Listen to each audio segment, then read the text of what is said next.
At our Christmas lunch, Grandma said, "Your sister's baby shower was just perfect. Now when will you finally start a family?" Smiled and replied, "I just didn't invite anyone who treats me like a failure." The fork in her hand trembled. The smell of cinnamon and pine needles should have made me feel warm and nostalgic, but instead, it made my stomach churn as I sat at my grandmother's dining table, surrounded by the people who had spent the last decade making me feel like a disappointment. The Christmas china gleamed under the chandelier, each piece perfectly placed, just like everything else in Grandma Helen's house. Just like everything else in our family, where appearances mattered more than truth. My sister Jessica sat across from me, one hand resting protectively on her barely there bump, the other picking delicately at her glazed ham. At 4 months pregnant, she was glowing in that way that made everyone coo and fuss over her.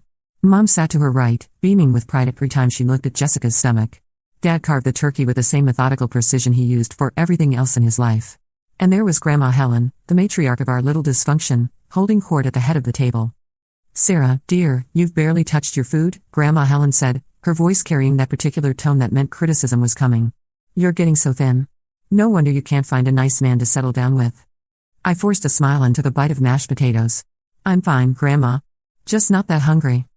Speaking of settling down, Jessica piped up, her voice sickeningly sweet. "Did I tell you all about the baby shower Mom threw for me last weekend? It was absolutely perfect. The decorations, the games, the cake, everything was just magical." Mom practically glowed. "Oh, it really was beautiful. We had about 30 people there, all bringing such lovely gifts.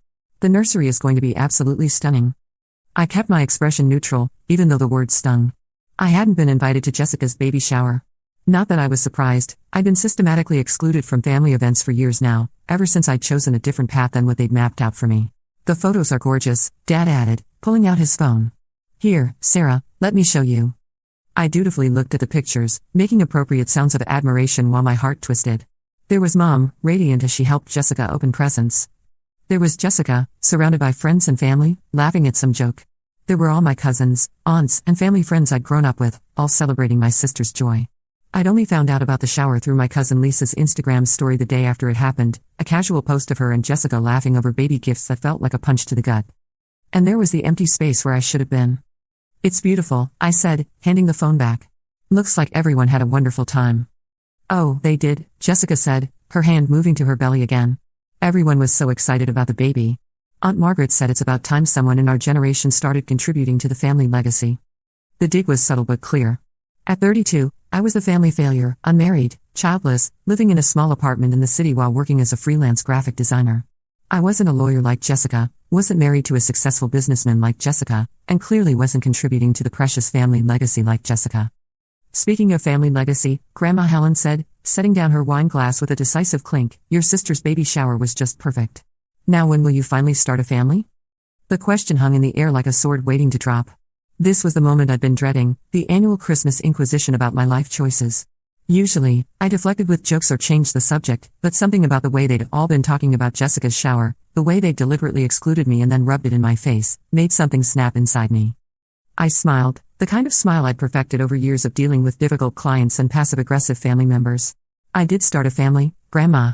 I just didn't invite anyone who treats me like a failure." The silence that followed was deafening. I watched as Grandma Helen's face went through several expressions, confusion, realization, and then something that looked almost like fear. The fork in her hand trembled slightly before she set it down. "What do you mean?" Mom asked, her voice careful and controlled. I took a sip of wine, savoring the moment. "I mean exactly what I said. I have a family now. A husband who adores me and a beautiful baby girl who just turned 6 months old." The explosion was immediate. "What?" Jessica shrieked, her carefully composed facade cracking. "That's impossible. You would have told us. You would have invited us to the wedding." "Would I?" I asked, raising an eyebrow. "When was the last time any of you showed genuine interest in my life? When was the last time you included me in anything important?" Dad leaned forward, his face red. "Sarah, if this is some kind of joke, it's not a joke, Dad." I pulled out my phone and scrolled to my photos. "Her name is Emma. She was born on June 15th. She has her daddy's eyes and apparently my stubborn streak." I turned the phone around, showing them a picture of my daughter, their granddaughter and niece, a beautiful baby with dark curls and bright blue eyes, sitting in a high chair with food smeared across her cheeks, grinning at the camera. I'd had the photos ready on my phone for weeks, knowing this moment would come eventually. The silence stretched on as they all stared at the photo. I could see the wheels turning in their heads, trying to process what I just told them. "This is ridiculous," Jessica finally said, but her voice was shaky.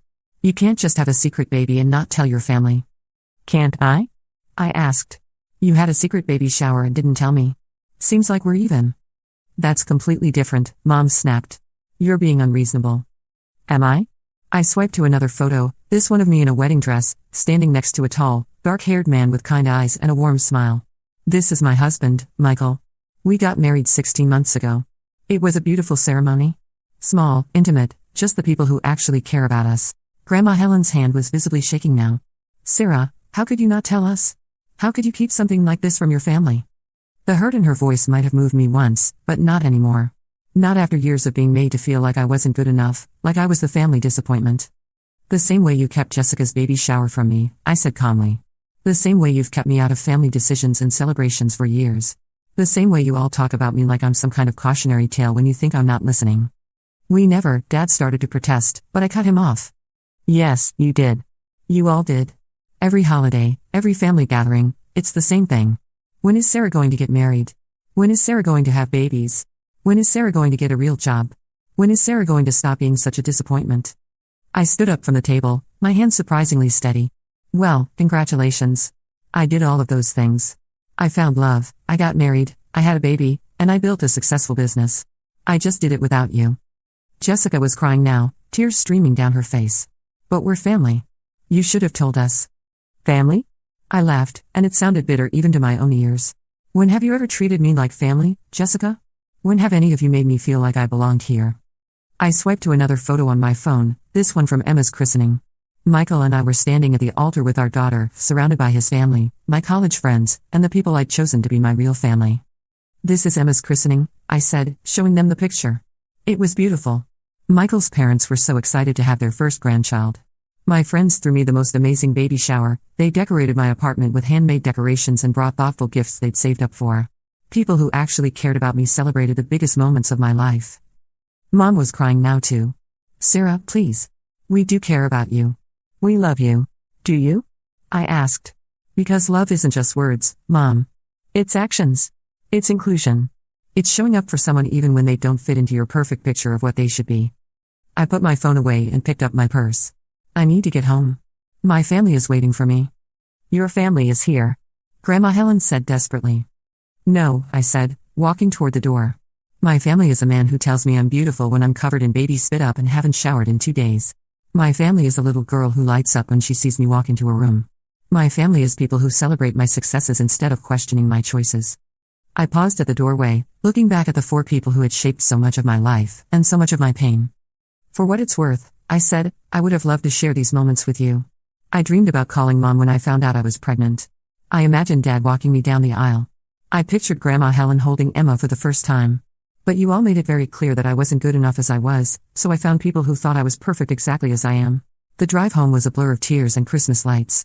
By the time I pulled into the driveway of the small house Michael and I had bought 8 months ago, my phone was buzzing constantly with calls and texts from family members. I ignored them all. Michael met me at the door, Emma balanced on his hip. She immediately reached for me, babbling happily, and I felt my heart settle back into place. How did it go? Michael asked, studying my face. I told them, I said, taking Emma and breathing in her sweet baby scent. His eyes widened. Everything? Everything. We'd talked about this moment for months. Michael had been supportive of my decision to keep our relationship and Emma's birth private, especially after he'd witnessed firsthand how my family treated me at a few gatherings early in our relationship. He'd seen the subtle put-downs, the dismissive comments, the way they made me shrink into myself. How do you feel? He asked, wrapping his arms around both of us. Free, I said, surprising myself with the truth of it. For the first time in years, I feel free. That evening, while Emma napped, I finally looked at my phone. 17 missed calls, 43 text messages, and even a few voicemails. Most were from Mom and Jessica, ranging from angry to desperate to pleading. There were a few from Dad, shorter and more controlled but equally confused. Even some of my aunts and cousins had somehow gotten word and were reaching out. The first few messages were exactly what I'd expected. Jessica's initial text was pure fury. How dare you embarrass us like that? How could you be so selfish and vindictive? We're your family. But as I scrolled through, I could see the progression of emotions playing out in real time. Her anger gave way to hurt, then desperation, then something that almost looked like self-reflection. Mom's messages were more calculated, as always. She'd started with disappointment. Sarah, I'm very hurt by your behavior today. This was not the time or place for such an announcement. Then moved to guilt. Your grandmother is beside herself. She's been crying all evening. How could you do this to an elderly woman who loves you? And finally to bargaining, please call me back. We need to discuss this like adults. Surely we can work this out. Dad's texts were shorter but somehow more painful in their confusion. Don't understand why you felt you couldn't tell us. We would have been happy for you. That one almost broke me, because I could hear the genuine bewilderment in his voice, the way he truly didn't understand how their constant criticism and exclusion had pushed me away. But it was Grandma Helen's voicemail that made me pause. Sarah, dear, her voice was smaller than I'd ever heard it. I've been thinking about what you said today, and I think maybe you're right. I think maybe we haven't been fair to you. I think maybe I haven't been fair to you. Please call me back. I'd very much like to meet my great-granddaughter. I saved the voicemail but didn't call back. Not yet. Michael found me sitting on our couch at midnight, still scrolling through messages, Emma finally asleep in her crib upstairs. Still processing? He asked gently, settling beside me. They're acting like I'm the villain, I said, showing him some of the more accusatory texts. Like I'm the one who broke the family apart. He read for a few minutes, his jaw tightening. Some of these are pretty harsh. Jessica sent this one an hour ago, I said, pulling up a particularly nasty message. She said I'm a manipulative narcissist who gets off on hurting people and that I've traumatized Grandma Helen. Michael was quiet for a moment. You know that's not true, right? Is it though? The doubt that had been gnawing at me all evening finally spilled out. Maybe I should have found a gentler way to tell them. Maybe I should have called Mom first or sent them photos or, Sarah. Michael's voice was firm but kind. Do you remember what you were like 3 years ago?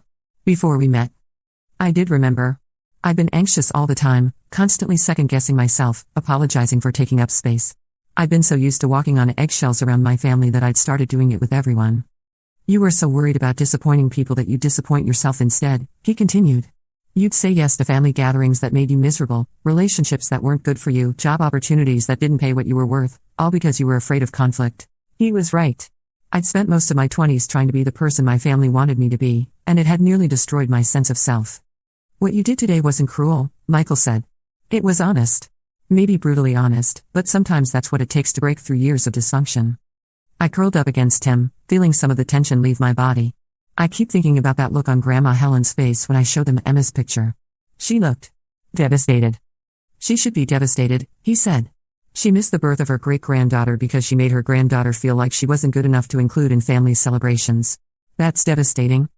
We sat in comfortable silence for a while, the weight of the day settling around us. Finally, Michael spoke again. Do you want to know what I think really happened today? I nodded.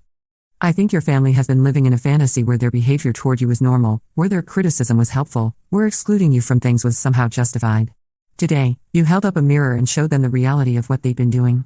That's why they're so angry, not because you kept secrets, but because you forced them to confront their own actions. His words resonated with something deep in my chest, a validation I didn't know I'd been craving. The question now, he continued, is what you want to do going forward. Because you get to decide, Sarah. You get to set the terms. Over the next few days, I thought a lot about Michael's words. The messages kept coming, but they started to change in tone. The anger and accusations gave way to confusion and hurt, and then, slowly, to something that looked almost like accountability. It was Jessica who surprised me first. 3 days after Christmas, I received a long email from her that was completely different from her initial angry texts. Sarah, it began, I've been thinking about what you said at Christmas, and I need to apologize. Not just for how I reacted that day, but for how I've treated you for years. I keep trying to remember the last time I asked you about your life without following it up with advice you didn't ask for or criticism about your choices. I can't remember. I keep trying to think of the last time I included you in something important without making you feel like an afterthought. I can't remember that either. The truth is, I've always been jealous of you. You've always been the brave one, the one who wasn't afraid to be different, to take risks, to follow your own path.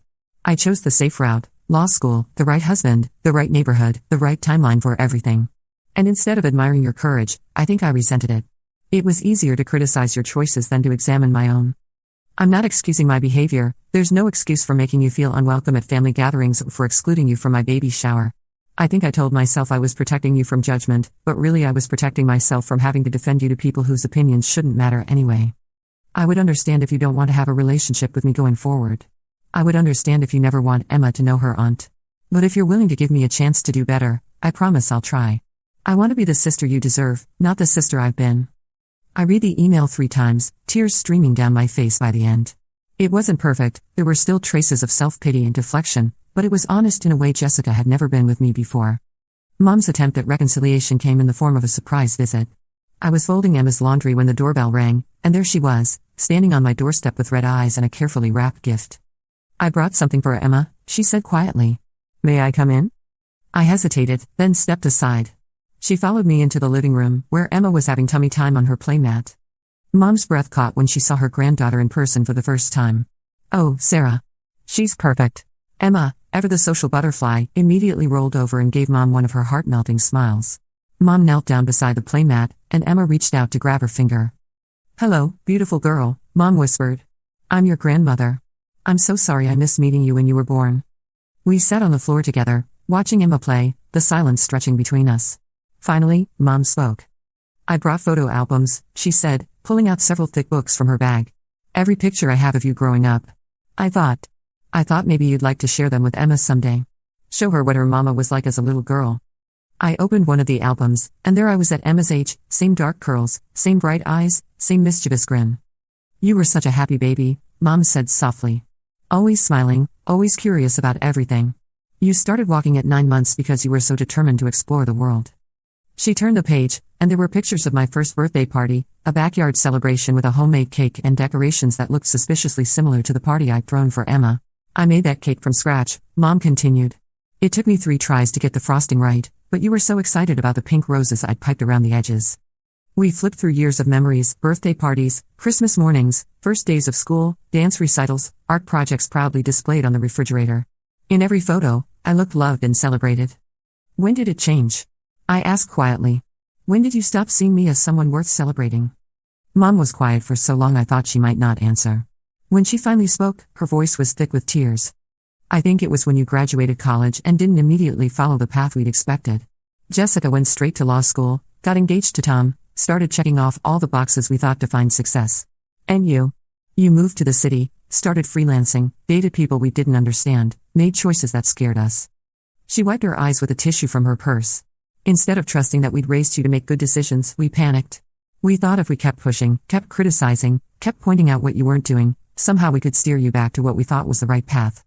Emma had crawled over to Mom during her speech and was now trying to pull herself up on her legs. Mom lifted her automatically, and Emma settled contentedly in her arms. "But look at you," Mom said, her voice full of wonder as she looked around our home, at the family photos on the walls, the successful business certificates framed in my office visible through the doorway, the obvious love and care that filled every corner of our space. "You built exactly the life you wanted. You found love, you created a career you're passionate about, you're raising this beautiful little girl in a home full of warmth and joy." She looked at me directly for the first time since she'd arrived. "We weren't protecting you from making mistakes, Sarah. We were trying to protect ourselves from the fear that maybe we didn't know what was best for you after all." It wasn't a complete apology, there were still defensive moments, still traces of the need to justify their behavior. But it was more honest than any conversation we'd had in years. "I can't undo the hurt we've caused," Mom continued. "I can't go back and invite you to Jessica's baby shower or support your decisions or celebrate your successes the way I should have. But if you'll let me, I'd like to try to do better going forward." Emma chose that moment to reach up and grab Mom's necklace, babbling happily. Mom laughed, and for a moment, she looked like the mother from those old photo albums, relaxed and joyful and completely enchanted by her child. "She's going to be such a heartbreaker," Mom said. "Just like her mama." The comment should have felt patronizing, but somehow it didn't. Maybe because she was looking at Emma with pure love, the way she used to look at me in those old photos. Dad's approach was, predictably, different. He showed up the next weekend with a toolbox and a determined expression. "Noticed your front step is a little wobbly," he said without preamble. "Mind if I fix it?" It was such a dad move, expressing emotion through action rather than words. I watched from the kitchen window as he worked, Emma napping peacefully in her bouncy seat beside him on the porch. Michael had gone to run errands, so it was just the 3 of us. When he finished with the step, he moved on to the squeaky gate, then the loose doorknob on the back door, then a dozen other small repairs I hadn't even noticed needed doing. It was his way of taking care of us, of showing he cared even when he couldn't find the words. Finally, he came inside, washing his hands at the kitchen sink while I made coffee. "House is in good shape," he said, which was high praise from a man who'd spent 40 years in construction management. "Your husband knows what he's doing." "He does," I agreed. "He's handy around the house, good with Emma, works hard at his job. You'd like him if you got to know him." Dad nodded, stirring cream into his coffee. We sat at my small kitchen table, Emma now awake and entertaining herself in her high chair with some Cheerios. "I've been thinking about what you said at Christmas," Dad said finally. "About us treating you like a failure." I waited, knowing he needed time to work through his thoughts. Thing is, I never thought of you as a failure, he continued. I thought of you as someone who was making things harder for herself than they needed to be. Someone who was choosing the difficult path when there was an easier one available. He watched Emma try to pick up a Cheerio with her tiny fingers, his expression soft. But watching her, he gestured at Emma, thinking about being her grandfather, about what I'd want for her. I realized I'd want her to be brave enough to choose her own path, even if it wasn't the path I would have chosen. It was more emotional openness than I'd seen from Dad in years. I'm proud of you, Sarah, he said quietly. I should have said that more. I should have said it when you started your business, when you bought this house, when you found someone who makes you happy.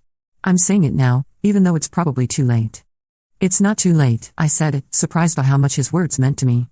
It's not too late for any of it. Emma threw a Cheerio on the floor and clapped her hands, delighted by the sound it made. Dad chuckled, and I realized I couldn't remember the last time I'd heard him laugh. She's going to be trouble, he said fondly. Just like her mama. But unlike Mom's comment, this one felt purely affectionate, the way a grandfather should talk about his granddaughter's spirit. The most surprising response came from people I hadn't expected to hear from at all. Apparently, word of the Christmas drama had spread through the extended family network, and I started receiving messages from cousins, aunts, and family friends I hadn't talked to in years. But these weren't messages of condemnation, they were messages of support. My cousin Rachel, who lived across the country and who I barely saw anymore, sent me a long text, just heard about what happened at Christmas. Good for you for standing up for yourself. I've been wanting to tell Aunt Helen what I think of her constant comments about my weight for 20 years. My Aunt Susan, Mom's sister, called me directly. Your mother told me what happened, she said. I wanted you to know that I think you were incredibly brave. I also wanted you to know that I never agreed with the way you've been treated at family gatherings. I should have spoken up more. Even Mrs. Patterson, our elderly neighbor from my childhood, somehow got my number and called to tell me she'd always admired my independence and thought my family was too hard on me. It was like my confrontation at Christmas had given other people permission to acknowledge what they'd been seeing all along, that my family's treatment of me hadn't been normal or helpful or kind. The most touching message came from my college roommate, Jenny, who I'd stayed close with over the years. Saw the pictures you posted of Emma, she texted. She's absolutely beautiful. I'm so happy you found your person and created the family you deserve. Also, I'm proud of you for finally telling your birth family the truth about how their behavior affected you. It took guts. Reading all these messages of support made me realize something important. I wasn't crazy. I wasn't being oversensitive or dramatic. The people who truly cared about me had been watching my family's behavior for years and had been just as troubled by it as I was. I saved the voicemail but didn't call back. Not yet. Over the next few days, the messages kept coming. Jessica left tearful voicemails apologizing and begging me to bring Emma to meet her. Mom sent long texts explaining how they'd thought they were being helpful by pushing me to settle down. Dad, true to form, sent shorter messages asking practical questions about when the wedding was and whether I needed anything. But it was the message from my cousin Lisa that surprised me most. Sarah, I heard what happened at Christmas. I just wanted you to know that I've always admired you for doing your own thing. I wish I had your courage. I'm getting divorced, have been separated for 6 months but haven't told the family yet because I know how they'll react. Maybe we could grab coffee sometime? I'd love to meet Emma. That message made me realize that maybe I wasn't the only one who'd been feeling like an outsider in our family. Maybe I wasn't the only one who'd been hiding parts of my life to avoid judgment. Michael and I had long conversations about how to handle the situation. He was protective of both Emma and me, but he also understood the complicated nature of family relationships. They hurt you, he said one evening as we cleaned up after dinner. They excluded you from important moments and made you feel like you weren't enough. You have every right to protect yourself and Emma from that. But they're still family, I said, though the words felt hollow. Family is what you make it, he replied. Blood relation doesn't give someone the right to treat you poorly. 3 weeks after Christmas, I got an unexpected visitor. I was working in my home office while Emma played in her bouncy seat when the doorbell rang. Through the peephole, I saw Grandma Helen standing on my porch, looking smaller and frailer than I remembered. I hesitated for a long moment before opening the door. Hello, dear, she said quietly. I know I should have called first, but I was afraid you wouldn't want to see me. She was probably right, but something in her demeanor made me step aside and let her in.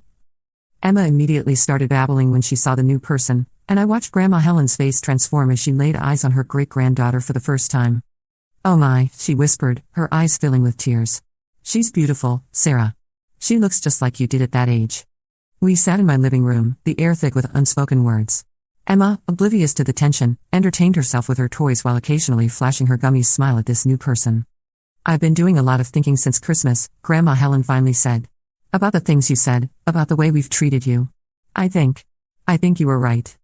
I stayed quiet, letting her continue. I've spent so much time worrying about what other people would think, about maintaining appearances and family traditions, that I forgot the most important thing, actually loving my family as they are, not as I think they should be. She reached into her purse and pulled out an old photo album. I brought something I thought you might want to see. The album was filled with pictures of me as a child, birthday parties, Christmas mornings, family vacations. In every photo, I was beaming, clearly happy and loved. You were such a joyful child, Grandma Helen said softly. So creative and independent and full of life. I don't know when I started seeing those qualities as problems instead of gifts. I felt tears prick at my eyes as I looked at the photos. I remembered being the happy little girl who believed her family thought she was wonderful just as she was. I'm sorry, Sarah, Grandma Helen said, her voice breaking. I'm so sorry for making you feel like you weren't enough. I'm sorry for the comments about your weight and your job and your relationship status. I'm sorry for not including you in Jessica's shower. Most of all, I'm sorry that I made you feel like you had to hide the most important moments of your life from us. Emma chose that moment to crawl over to Grandma Helen, pulling herself up on her legs and babbling happily. Without hesitation, Grandma Helen picked her up, and Emma settled contentedly in her arms. She's perfect, Grandma Helen whispered. And so are you, dear. You've always been perfect exactly as you are. It wasn't a magic fix, years of hurt don't heal in one conversation. But it was a beginning. Over the following months, things slowly started to change. Grandma Helen became Emma's most devoted great-grandmother, visiting every few weeks and always remembering to ask about my work and my interests, not just when I was going to give Emma a sibling. Mom took longer to come around, still struggling with the fact that I'd excluded her from such important moments. But gradually, she began to make an effort, asking about my design projects, offering to babysit Emma, and most importantly, stopping the constant commentary about my life choices. Dad, in his typical fashion, showed his acceptance through actions rather than words. He installed a new security system on our house and set up a college fund for Emma without being asked. Jessica was the hardest to forgive. Her apology felt performative at first, more about her guilt than genuine remorse for how she treated me. But when she had her son 4 months later and specifically asked me to be his godmother, I began to believe she was sincere. The real surprise came from my extended family. Lisa and I did grab that coffee, and it turned out she wasn't the only cousin who felt constrained by family expectations. We started having regular gatherings, the black sheep cousins, as we jokingly called ourselves, and our kids all became close friends. By Emma's first birthday, I had learned something important: forgiveness doesn't mean forgetting, and reconciliation doesn't mean going back to the way things were. It means creating something new, something healthier, something based on mutual respect rather than obligation. We had Emma's first birthday party in our backyard, with both sides of the family present. I watched Michael's parents playing with Emma while my parents chatted with my in-laws. I saw Jessica helping her toddler son navigate the slide while her husband talked shop with Michael. I observed Grandma Helen teaching Emma to clap her hands while surrounded by cousins who were finally free to be themselves. It wasn't the picture-perfect family gathering that Grandma Helen might have envisioned years ago. It was better, it was real. As the party wound down and we were cleaning up, Michael found me in the kitchen, staring out the window at our daughter playing in her sandbox. "Penny for your thoughts," he said, wrapping his arms around me from behind. "Just thinking about that Christmas dinner," I said. About how scared I was to tell them the truth. "Any regrets?" I considered the question seriously. The past year had been complicated, rebuilding relationships, setting boundaries, learning to trust again. There had been awkward conversations and tense moments and times when I wondered if it would have been easier to just keep them at arm's length forever. But then I looked out at Emma, who was now being pushed on her swing by Grandma Helen while giggling with pure joy, and I knew the answer. "No," I said. "No regrets at all." Standing up for myself that Christmas Day had been terrifying, but it had also been necessary. It had forced my family to confront their behavior and make a choice: change or lose me entirely. Some relationships had been damaged beyond repair, but others had been strengthened in ways I never could have imagined. Most importantly, I had learned that I was worthy of love and respect exactly as I was. I didn't need to earn my place at the family table by conforming to their expectations. I just needed to be brave enough to set my own table and invite people who truly wanted to be there. As Emma's laughter filled the evening air and Michael squeezed me tighter, I realized that sometimes the best revenge isn't getting back at people who hurt you, it's building such a beautiful life without them that they realize what they almost lost. And sometimes, if you're very lucky, they realize it in time to earn their way back in.